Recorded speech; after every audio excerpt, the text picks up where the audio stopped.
اعوذ باللہ من الشیطان الرجیم بسم اللہ الرحمن الرحیم رب اشرح لی صدری ویسر لی امری واحلل عقدۃ من لسانی یفقہوا قولی۔ السلام علیکم ورحمۃ اللہ وبرکاتہ۔ آج ہم سورہ نساء کا 12واں رکوع شروع کرتے ہیں۔ بسم اللہ الرحمن الرحیم۔ فما لکم فی المنافقین فئتین واللہ ارکسہم بما کسبوا۔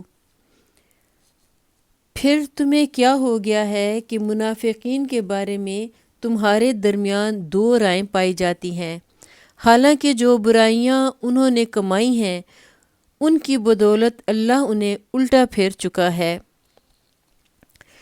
یہاں ان منافق مسلمانوں کے مسئلے سے بحث کی گئی ہے جو مکہ میں اور عرب کے دوسرے حصوں میں اسلام تو قبول کر چکے تھے، مگر ہجرت کر کے دارالاسلام کی طرف منتقل ہونے کے بجائے بدستور اپنی کافر قوم ہی کے ساتھ رہتے بستے تھے، اور کم و بیش ان تمام کارروائیوں میں عملاً حصہ لیتے تھے جو ان کی قوم اسلام اور مسلمانوں کے خلاف کرتی تھی۔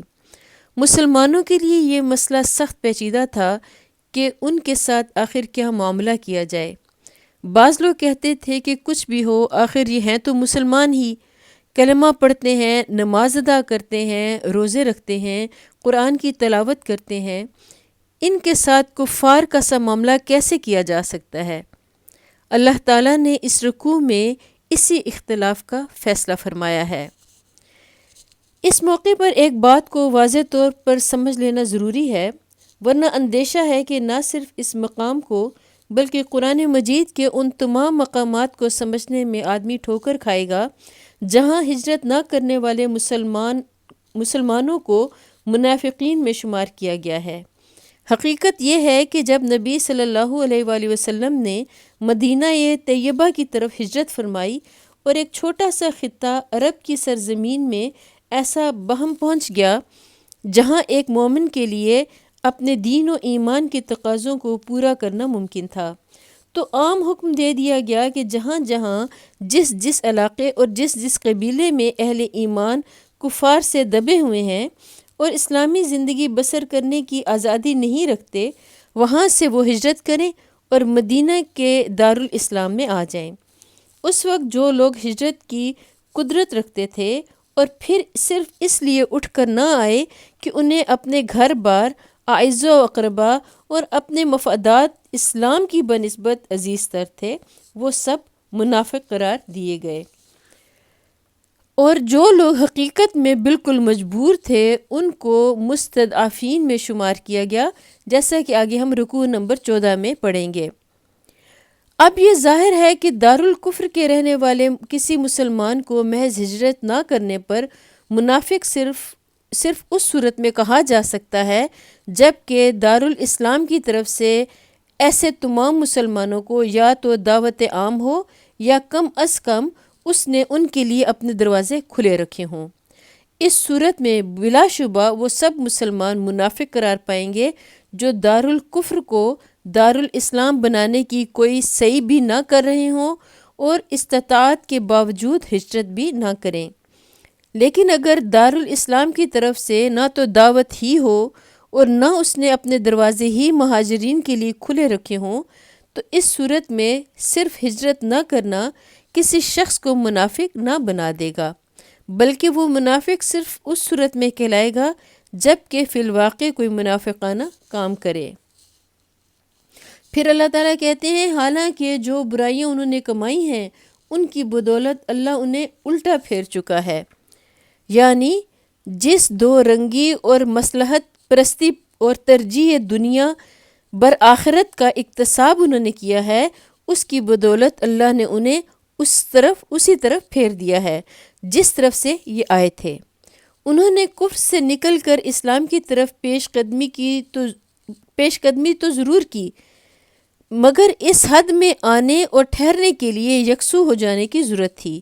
ہر اس مفاد کو قربان کر دینے کی ضرورت تھی جو اسلام و ایمان کے مفاد سے ٹکراتا ہو، اور آخرت پر ایسے یقین کی ضرورت تھی جس کی بنا پر آدمی اطمینان کے ساتھ اپنی دنیا کو قربان کر سکتا ہو۔ یہ ان کو گوارا نہ ہوا، اس لیے جدھر سے آئے تھے الٹے پاؤں ادھر ہی واپس چلے گئے۔ اب ان کے معاملے میں اختلاف کا کون سا موقع باقی ہے؟ أَتُرِيدُونَ أَن تَهْدُوا مَنْ أَضَلَّ اللَّهُ وَمَن يُضْلِلِ اللَّهُ فَلَن تَجِدَ لَهُ سَبِيلًا۔ کیا تم چاہتے ہو کہ جسے اللہ نے ہدایت نہیں بخشی اسے تم ہدایت بخش دو، حالانکہ جس کو اللہ نے راستے سے ہٹا دیا اس کے لیے تم کوئی راستہ نہیں پا سکتے۔ وَدُّوا لَوْ تَكْفُرُونَ كَمَا كَفَرُوا فَتَكُونُونَ سَوَاءً فَلَا تَتَّخِذُوا مِنْهُمْ أَوْلِيَاءَ حَتَّى يُهَاجِرُوا فِي سَبِيلِ اللَّهِ۔ وہ تو یہ چاہتے ہیں کہ جس طرح وہ خود کافر ہیں اسی طرح تم بھی کافر ہو جاؤ تاکہ تم اور وہ سب یکساں ہو جائیں، لہٰذا ان میں سے کسی کو اپنا دوست نہ بناؤ جب تک کہ وہ اللہ کی راہ میں ہجرت کر کے نہ آ جائیں۔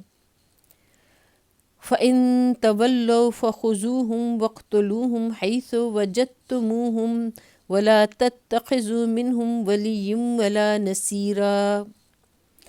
اگر وہ ہجرت سے باز رہیں تو جہاں پاؤ انہیں پکڑو اور قتل کرو، اور ان سے کسی کو اپنا دوست اور مددگار نہ بناؤ۔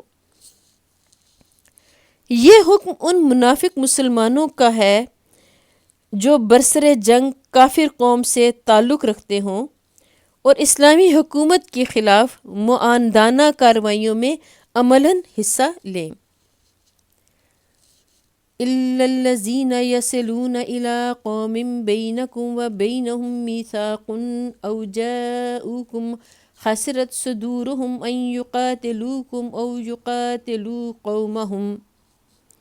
البتہ وہ منافق اس حکم سے مستثنیٰ ہیں جو کسی ایسی قوم سے جا ملیں جس کے ساتھ تمہارا معاہدہ ہے، اسی طرح وہ منافق بھی مستثنیٰ ہیں جو تمہارے پاس آتے ہیں اور لڑائی سے دل برداشتہ ہیں، نہ تم سے لڑنا چاہتے ہیں نہ اپنی قوم سے۔